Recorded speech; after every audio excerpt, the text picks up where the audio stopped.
mbokk yi asalaamaaleykum jërë ngeen jëf ci ànd bi ngeen ànd ak ñun ci seen ay programme météo jàpp leen ni weekend bi dinañu am ay taw yu ànd ak ay dënnu ci biir réew mi yëpp waaye lu ni mel dinañu ko nemmeeku tey ci guddi fi nga xam ne moo di bët saalimu réew mi dina dem ba Tambacounda wàcc ba Kédougou waaye du bàyyi benn yoon fi nga xam ne moo di Ndakaaru jëm ba Mbour ñu xool nataal satellite bi li mu ñuy andil dinañu am asamaan soo xamante ne ni dina fees ak niir ci dëkk bi lu ni mel sax mooy andi taw yi nga xam ne dinañu ko am tey ak suba li nga xam ne moo di ngelaw alizé yi ñu ngi leen di gis ni ñuy dugg ci biir réew mi di jaare ci côte bi mousson bi it mi ngi yéeg moom it di daal di dugg ci biir réew mi tey ci guddi ni ñu ko daal di waxee dina am ay taw yu ànd ak ay dënnu fi nga xam ne moo di zone Casamance bi fii ci Ziguinchor Sédhiou jëm ba fi nga xamante ne ni moo di Kolda dina dem ba Tambacounda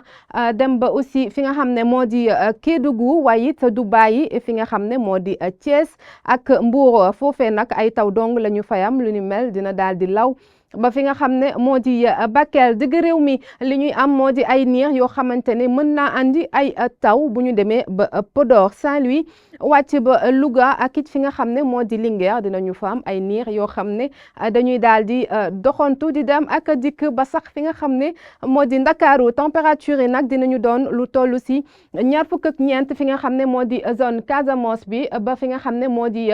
Kédougou dinañu am ñaar fukk ak juróom ca Tambacounda digg réew mi nag dinañu fam lu tolloog ko ñaar fukk ak juróom-ñaar ci ay température lu ni mel la ñuy nemmeeku ba tey fale ci côte bi Ndakaaru Thiès jëm ba fi nga xamante ne ni moo di Mbour fële nag ca bët gànnaaru réew mi dinañu fa am lu toll ci ñaar fukk ak juróom ci ay température ñaar fukk ak juróom benn ba sax ñaar fukk ak juróom ñaar tàngaay bi gën a fës nag ci guddi gi dinañu ko nemmeeku fi nga xamante ne ni moo di Matam ak ñaar fukk ak juróom-ñeent ci ay température suba dinañu xaarandi ay taw yu ànd ak ay dënnu ci réew mi yëpp bët Saalum bët gànnaar diggu réew mi waaye it soowu ak fi nga xam ne moo di ci penku bi li nga xam ne moo di température yi nag dinañu fa séntu lu toll ci fanweer di température bi nar a gën a ndaw ci bés bi nar a am ca Ndakaaru ca Saint-Louis moo ci nar a topp ak fanweer ak benn ci ay température fi nga xam ne moo di zone Casamance bi nag dinañu fa am lu toll ci fanweer ak ñeent jëm ba fi nga xam ne moo di Kédougou ci digg réew mi dinañu am lu toll ci fanweer ak juróom jëm fanweer ak juróom ñaar ba fanweer ak juróom ñett ci ay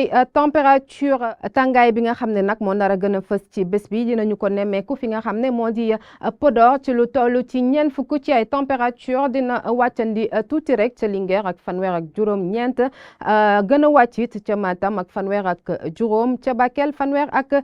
juróom ñeent jàpp leen ni weekend bi ñu jëm samedi ak dimanche dinañu am ay taw yoo xam ne dina ànd ak ay dënnu yu ñuy xaarandi ci gox-goxaan yu bëri ci biir réew mi bokk na ci bët Saalum réew mi waaye it bët gànnaar yenn ci ay gox foofe waaye it dina dem ba côté Bakel Tambacounda foofe yëpp ak ci digg réew mi lu ni mel sax moo waral ANACIM di ñaan képp koo xam ne nappkat nga wala baykat wala sax nga war a nekk ci tali bi waaye it nga nekkee ci zone yoo xamante ne ni jafe-jafe mën na fa am bu taw amee wala li nga xam ne moo di dënnu ñëpp jël seeni ay matuwaay ngir daal di moytandiku bu leen fàtte it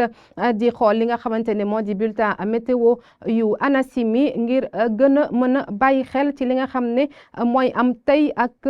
suba lii la ñu leen andiloon ci seen ay xibaaru météo jërë ngeen jëf ci ànd bi di leen wax ne bu leen fàtte di ñu topp ci suñu ay plateforme digitale di leen ñaanal guddik jàmm di ko sàkku ci yéen